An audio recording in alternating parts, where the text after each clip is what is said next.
नमस्कार मंडळी, वर्षाज फूड डायरीजमध्ये आपलं स्वागत आहे. आणि आज मी बनवणार आहे कैरीची चटणी. कैरीच्या सेवनाने उष्णतेपासून बचाव होतो आणि शरीर थंड राहते. यासाठी लागणारं साहित्य आहे. इथे मी कैरी कापून घेतली आहे. टोमॅटो, हिरव्या मिरच्या, लसूण आणि अद्रक, मीठ आणि तेल. चला तर मग रेसिपीला सुरुवात करूया. तेल गरम करून सर्व कैऱ्या त्यामध्ये परतवून घ्यायच्या. आधी कैऱ्याची एक साईड परतवून घ्यायची.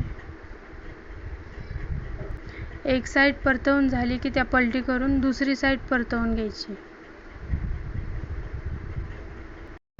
जेवणामध्ये अशा प्रकारची चटणी असेल तर जेवण पचायला मदत होते.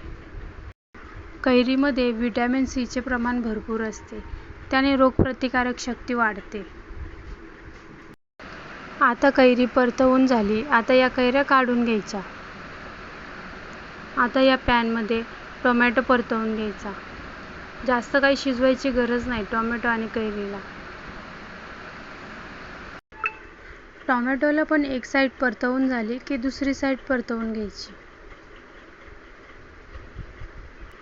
टोमॅटोमध्ये vitamin C, potassium, folate, lycopene सारखे शक्तिशाली अँटीऑक्सिडंट्स भरपूर प्रमाणात असतात. यातील व्हिटॅमिनने रोगप्रतिकारक शक्ती वाढते व या त्वचेलाही फायदेशीर असतात. आता टोमॅटोची एक साईड परतवून झाली आहे. आता दुसरी साईड परतवून घ्यायची. टोमॅटो दुसऱ्या साईडनी परतवून झाली की ते काढून घ्यायचे. आता पॅनमध्ये मिरच्या, लसूण आणि अद्रक परतवून घ्यायचे. हे पण परतवून झालं की मिक्सरमध्ये बारीक करायला घ्यायचं. हे सर्व मिक्सरमध्ये जाडसरच बारीक करून घ्यायचं. यामध्ये कोथिंबीर घालायची आहे. मीठ घालायचे. हे पहा, तयार आहे कैरीची चटणी.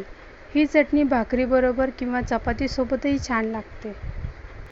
रेसिपी व कैरीचे गुणधर्म आवडले असतील तर व्हिडिओला लाईक करा, शेअर करा आणि सबस्क्राईब करा. धन्यवाद.